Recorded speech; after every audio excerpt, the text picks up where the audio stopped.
It's pure passion. We're not here to make friends. We're here to win. It's a new car, new tyres, new everything. Attack now. Let's get it. Strapping ourselves into little rocket ships that go 200 miles an hour. He's done it! Oh my God. What? Teach you how to drive. Oh!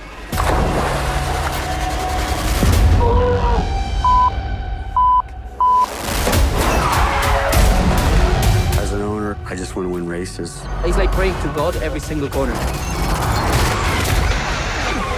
Oh my God. It's going to be a lot of chaos. Oh no! Until the last lap, you don't know who's going to win.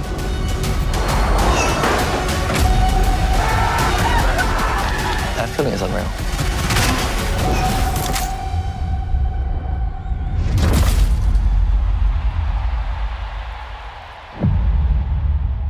Formula E is the top level of electric single-seater racing. It operates a pretty condensed race format where absolutely everything happens on that one race day, from practice sessions, qualifying, and the race itself. To see it now, with all these manufacturers, it's been quite incredible. Season 8 marks the end of the Gen 2 era of Formula E. That was a huge leap in technology from Gen 1, and where we're going in Gen 3 is even bigger. Season 9 Unplugged. What's going on? They've basically given the drivers exactly what they wanted. A faster, more powerful, lighter, smaller, more agile car. We were introducing Gen 3, and it's probably the biggest jump that we've done since we started. I'm looking forward to driving it, to be honest. Much more power, 100 extra kilowatts, and then the maximum power of 350 kilowatts. The first feeling was definitely how much power it had. It was unbelievable compared to Gen 2. And then how little grip it had. So the combination of those two together just made the car extremely challenging to drive. You've literally just got out of the car from FP1. What's it like? Really, really difficult to drive. The change of car and the change of tyre supply are coming at the same time. Has meant that really you're always on the edge of a mistake or edge of grip. It's hard to drive. The job that we had to do, the time frame we had with a car as complex was really tricky. There was a lot of doubt whether or not the Gen 3 car was right for Formula E and how successful it was really going to be. Mexico City was Judgment Day. The Gen 3 era imminent here in Mexico City. So difficult to drive these cars at the moment, just with that extra power, the less of grip, and yeah, a dusty track, so there's a lot of challenges for sure. Dennis has lost 8/10 of a second. It's another lockup. It's done for Dennis. Sorry, boys. No worries. You need to finish the lap. Still need to finish the lap. He's got to keep pushing. Apologises to the team, but it doesn't matter. Lucas de Grassi across the line. And an unbelievable shock result in the first qualifying session of the season. It's not easy to drive these cars, especially over one lap in qualifying. It's so easy to make a mistake. Yeah, mega job, mate. Mega job, mate. The front row start, we can do some damage from there. Going down to Mexico, I'd actually set the team some targets. And I don't think we were particularly strong in practice or in qualifying, but we were running through the programs and we knew what we wanted to do. And within the Andretti organisation, it's all about competition and success and passion. My memories of racing are since I was born. Andretti is a name that you could go to pretty much any city in the US. They will know that it's to do with motor racing because of Mario Andretti. A lot of organisations say, oh, we're a family, but they truly are. You know, it's a dynasty of motorsport heroes. He's one of the most successful drivers in North American racing history. No bigger racing family in the United States than the Andrettis. They are so broad-based. They're involved in so many different series around the world. So whenever the Andretti name is on an entry in a race, you know it's going to be worth watching. They haven't tasted too much success in Formula E as of yet. They've now come close with a 3rd place a few seasons ago. You can't even put their lack of success in the earlier years down to drivers, because they've had the likes of Jean-Eric Vergne, a 2-time Formula E world champion, Antonio Felix da Costa, also world champion. It's not been about the drivers, it's just been about getting everything together and making sure those drivers have the machinery behind them, which, to be blunt, just wasn't the case for a long time. It's a journey that's been building and building to the point of where success is now more possible than it ever has been before in Formula E. With the BMW package, it wasn't great for us, so we were hopeful with the Porsche package we could find something different. And all those changes will have really beaten down any other operation and any other driver. But those hurdles have been absolutely sailed over by the team, and particularly Jake Dennis.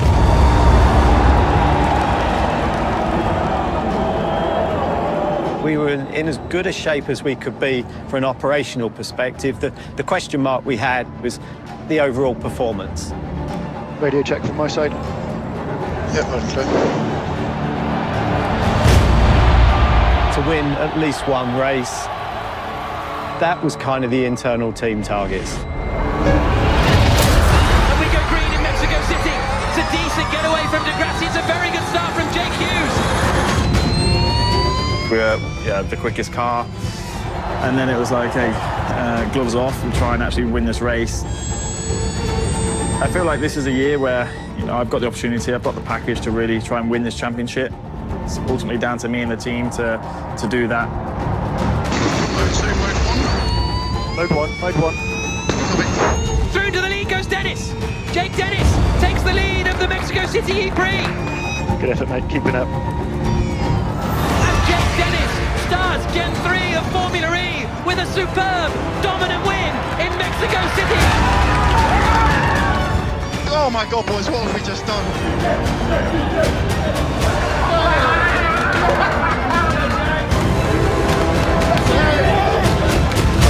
Dennis wins and takes the lead of the championship.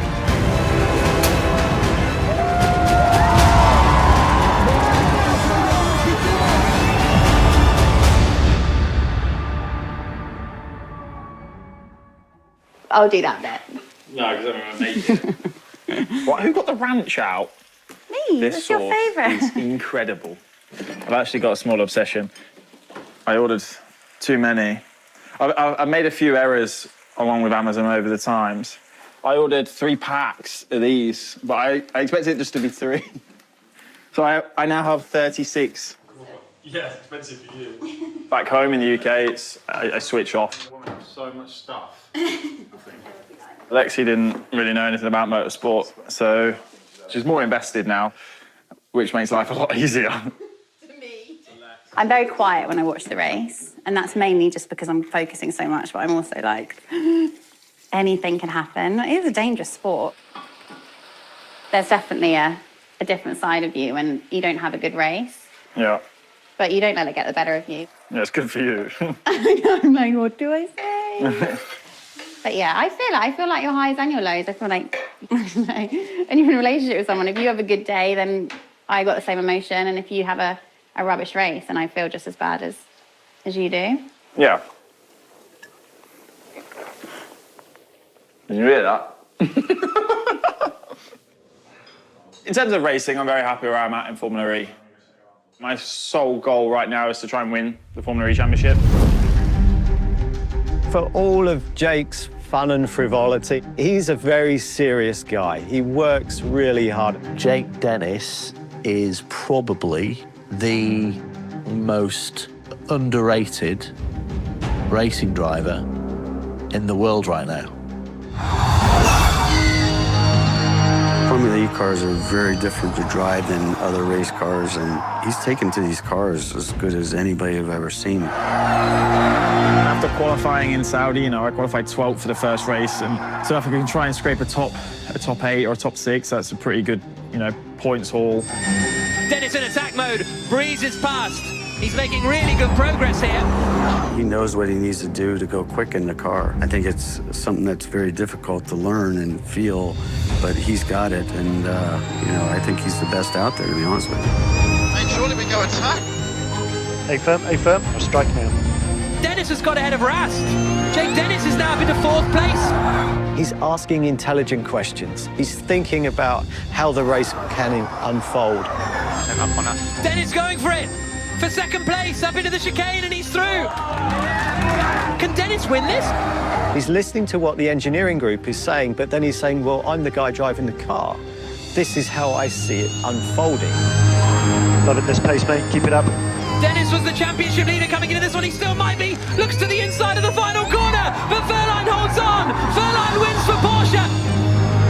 I think even Jake and Andretti were surprised. Everything is looking up for Andretti at this point. They've got a good car, they've got clear race pace.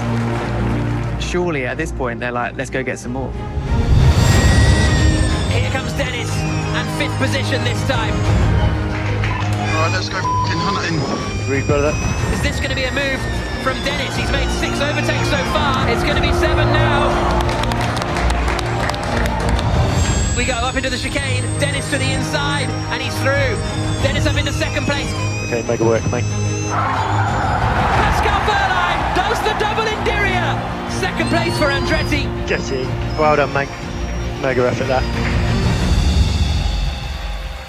When you look at that early success, Mexico, the 2 races in De Rio, was in a good position, got a bunch of points. You know, you are building a championship challenge. That achievement was completely influential in what they went on to do.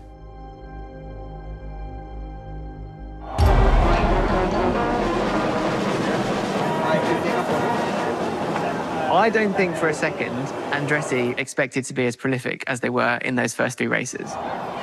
Jake, all the best for the race and the championship as well.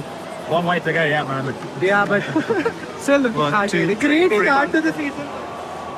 Looks like him, no? I don't even know who Fresh Backer is. On the list. Queen. Huh? Guy from Queen. Man, like, serious? I could take a photo. It's come away with 2 second places, lots of overtaking. It really surprised me how efficient our powertrain was. A lot of people in the paddock were kind of saying things like, oh, the Andretti and the Porsches are going to just dominate the rest of the season now. But that wasn't being said from inside those teams. They didn't have that confidence. Here we go. He goes aggressively to the outside, but when he covers it off, oh, there's contact. Ooh. Let's keep it clean now, mate. It is far too much of an unpredictable championship to expect to be able to get on the podium or win races from as far back as 8th, 9th, 10th, 11th, every race. And what followed for Jake Dennis was a harsh reality.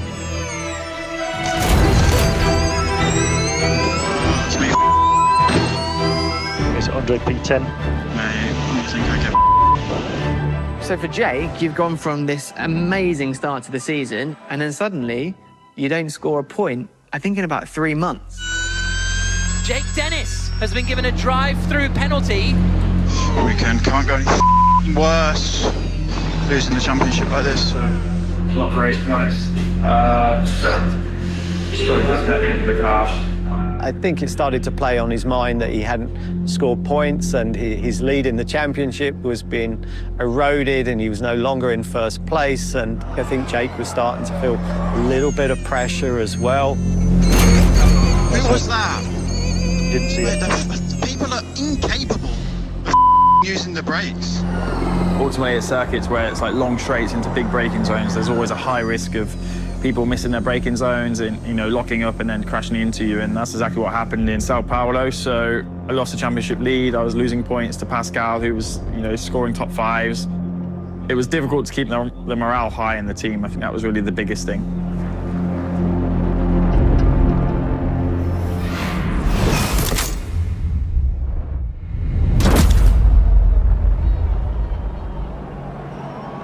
Confidence is everything when you're a driver. You know, when you lose that confidence, that's when your results go down. Normally, the guy that has most confidence during the year is the guy that ends up, you know, being at the top of the podium at the end of the year.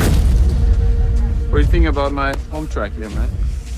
It's not been too kind to me in the past, to be honest. No? I've had, I obviously had the championship hopes taken away from me in 2021.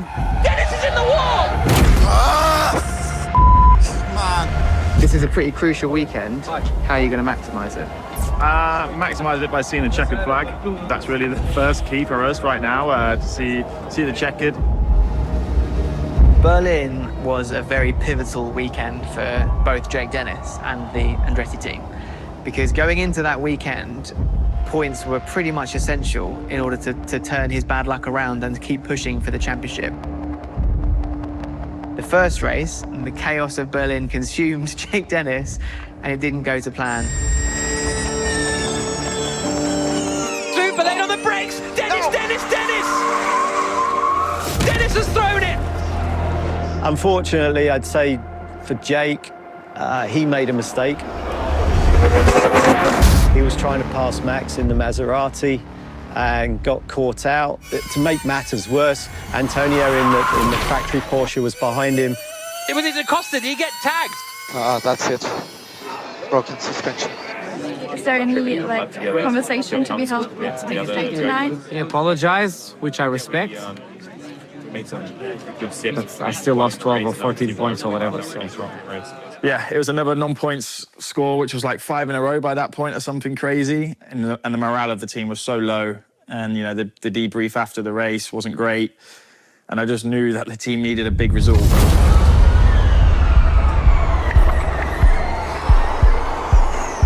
I'm confident I can pass that apt immediately. Hey, firm, push. Dennis is now forcing his way past Nico Muller. It's so competitive, this series. As an owner, I just want to win races. Looking good. We need to just get the elbows out, mate. We have a competitive car. We got to keep trying to execute. To have an FE trophy would be huge for Andretti. Here comes Dennis to the inside into turn 7. That's the stuff, mate. Come on. For Jake Dennis, there's no excuse. It's on him to maximise the car they've given him and pushing for a world championship. Dennis is up into second place.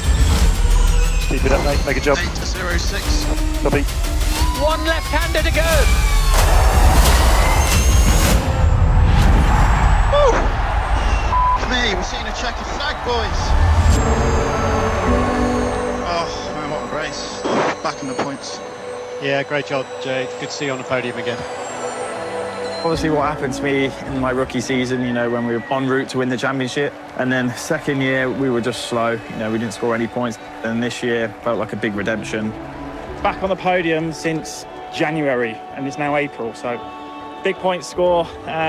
Needed that for the morale of the team, to be honest. It has been a difficult couple of months, but yeah, 18 points.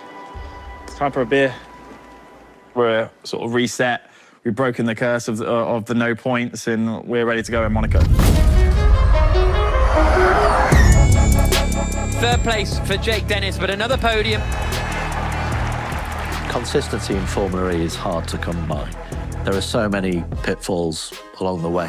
Jake Dennis, superb, second place. Good job, boys. Big thanks to the mechanics. It's so close between the vast majority of the grid that actually stringing together that number of results is quite rare. 2 P2s across the other side of the world. This last run of podium finishes has been very, very impressive. The relief through the team of getting that second spot was key to what happened in the following stages in the championship. Taking place for the first time, the Southwire Portland E-Prix. By the MLS, we're pitch side, so yeah, just landed straight from the airport and we're gonna watch the game, so go Timbers. Do we sound amazing?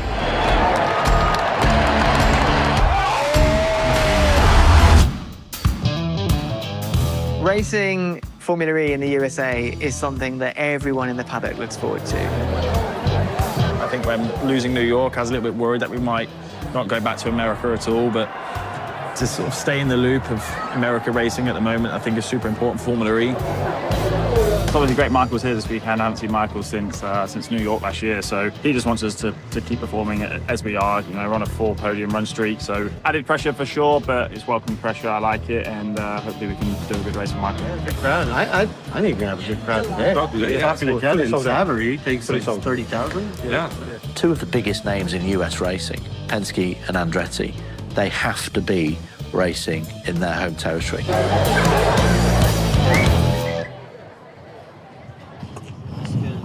There's always pressure on a team to deliver on a home race,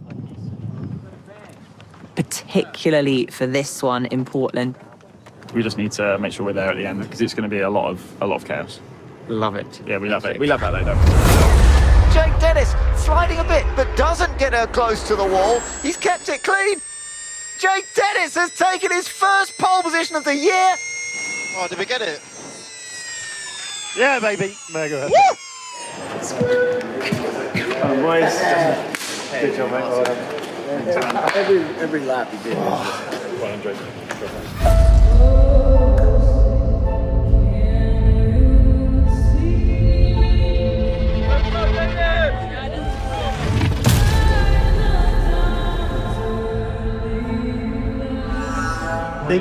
Think the end. Save that energy. Yeah. Last 2 laps are going to be interesting. Jaden Smith, ladies and gentlemen. Thank you so much. I'm so glad to be here. It's already been amazing.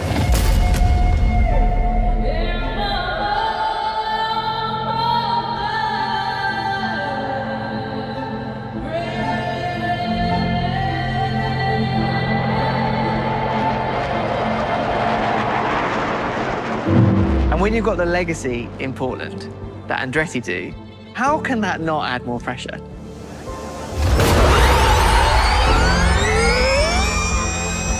Every race is the same. You know, if you allow yourself to be influenced by that pressure, that's when you start making mistakes. I wasn't the fastest car winning, you know, it was a bit of strategy and it was a little nerve-wracking. Fall back to like right here. Reminder, yellow flag T7 and energy. Safety car, safety car, safety car, safety car. Nico Muller, yeah, very much out of this race. Where's Andre? Pick 12. Get him on my ass as soon as his safety car is in. It's going to be a very tight race. You're going to be using a lot of energy to then make your way up to the front. The idea behind this peloton-style racing is just to try and position yourself in the right spot for when the pace starts to pick up at the end. Once you get to that 3/4 marker, then there seems to be a breakaway, like you would see in cycling. 3 minutes remaining in attack. Get it spent. Come on. For the fans watching in, it's created a really awesome spectacle. For the drivers, you're just trying to survive. Very, very nice there by Jake Dennis. Go, go, go, go, go, go, go, go. Yes. Come on. Nick Cassidy is looking for victory, but Jake Dennis has still got a chance. Don't do that. Go for it. Elbows out. Elbows out. Come on, get up there. Nick Cassidy takes his 3rd win of the season. 5 podiums in a row. A race. Well, it's always difficult. I mean, I think these races are not easy to win, but there was a lot of joy after the race. Everybody wants to win. Hopefully we can stay you know, in front of where the other guys are. I mean, we're not anticipating it being easy by any stretch of imagination, but I think Jake is prepared for the fight, and that's the best thing.